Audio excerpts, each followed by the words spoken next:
이제 프리미어리그 마지막 라운드만 남았는데요. 일단 챔피언스리그 4팀은 정해졌고, 오늘 아직 정해지지 않은 건 프리미어리그 우승팀하고 유로파리그 진출팀이 남아있습니다. 그래서 맨시티, 웨스트햄, 아스날, 에버튼, 셰필드, 토트넘, 첼시, 본머스, 이렇게 4경기 전술적으로 좀 중요한 포인트들 한번 정리해봤습니다.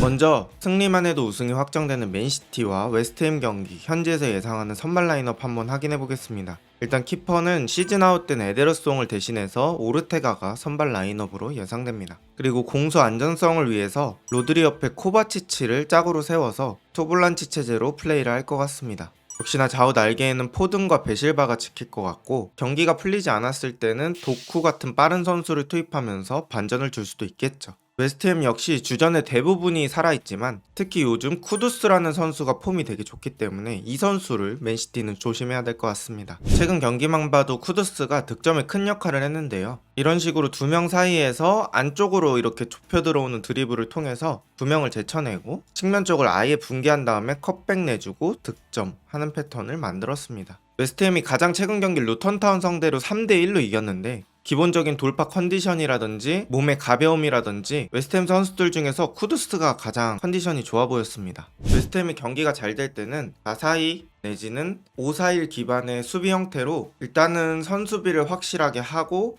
보웬, 쿠두스, 파케타 이런 선수들의 퀄리티를 바탕으로 선수비 후역습으로 상대를 이겨내는 장면들이 많았습니다. 근데 최근 경기에는 선수비 후역습에 선수비부터 잘 안되는 모습들이 많으면서 웨스트햄 축구가 많이 흔들리고 있죠.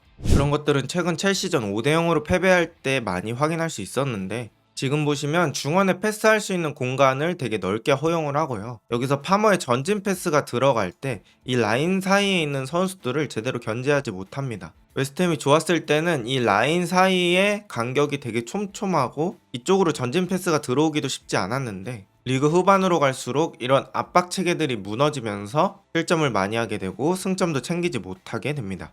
최근 경기 결과만 봐도 알 수 있는데, 일단은 한 번도 무실점을 한 경기가 없고 심지어 5골을 먹힌 경기도 2번이나 존재합니다. 가장 최근에 승리를 거두기도 했지만 이 경기에서도 처음에 선제골을 실점하면서 경기가 그렇게 쉽지는 않았습니다. 약간 녹슨 방패를 들고 있는 웨스트햄이 맨시티의 공격력을 감당해낼 수 있을지 기대가 되는 부분입니다. 반면에 맨시티의 최근 전적은 화려합니다. 일단 최근 5경기 5연승을 했고요. 5경기에서 한 골밖에 실점하지 않았습니다.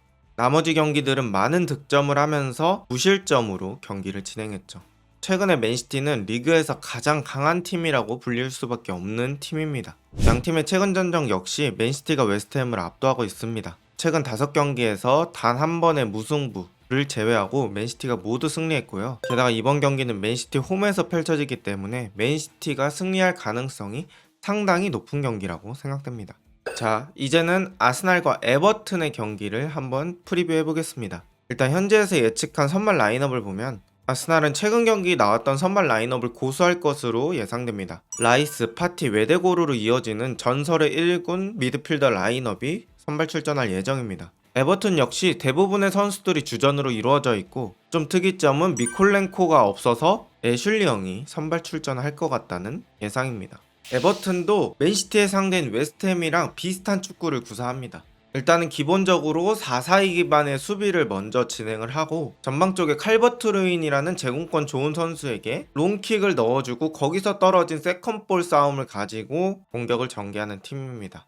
이런 측면에서 맨시티와 아스날이 최종전에서 만나는 상대의 스타일이 비슷하다고 볼 수 있죠. 근데 웨스트햄과 에버튼은 최근에 상태가 다릅니다. 에버튼은 최근 5경기에서 4승 1무를 하고 있습니다. 심지어 5경기에서 한 골밖에 실점하지 않았고 나머지 4경기는 무실점으로 승리를 완성했습니다. 이것만 해도 현재 에버튼의 수비 집중력이 얼마나 좋은지 알 수 있죠. 아스날도 최근 5연승 중이긴 합니다만 첼시와의 경기 이후에는 선수들이 약간 지친 모습도 있고, 특히 맨유전에서는 감독이 실리를 추구했을 수도 있겠지만 에너지 레벨이나 공격성이 좋았을 때의 모습까지는 아니었던 게 좀 있어서 그게 경기적인 포인트 같습니다. 에버튼은 기본적으로 공중전에 좀 강합니다. 전방 공격수인 칼버트 루인이라든지 오나나, 두쿠레 다 신장이 큰 선수들입니다.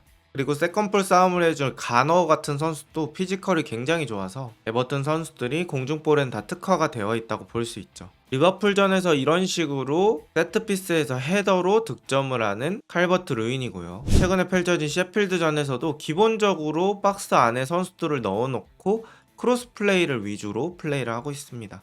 수비할 때는 선수들을 두세 줄로 이제 타이트한 수비 블럭을 형성하면서 최대한 상대 선수들을 밀어내려는 움직임을 가져갑니다. 여기서 아스날이 이 수비 진영을 어떻게 무너뜨릴 수 있냐가 중요하겠죠. 아스날은 역시 오른쪽 중심의 공격을 풀어나갈 예정입니다. 사카가 두세 명을 끌어당길 때 오른쪽에서 수비적으로 변수가 일어날 확률이 높고요. 특히 사카의 맞 상대가 에버튼의 노장 애슐리 영이 될 확률이 높기 때문에 아스날은 오른쪽을 공략할 이유가 더더욱 생겼죠. 이번엔 유로파리그 진출의 중요한 경기인 토트넘과 셰필드의 경기입니다. 일단 셰필드는 강등이 확정됐고 마지막 경기를 치른다는 동기부여밖에 없는 상황이고요. 토트넘은 유로파리그 진출을 위해서 셰필드보단 많은 동기부여가 되어 있는 상황입니다. 지금 현재 예상 라인업은 손흥민을 톱으로 예상을 하고 있는데 경기 상황에 따라 지난 경기처럼 사르를 추가해서 포미들 상태로 경기를 할 수도 있다고 봅니다.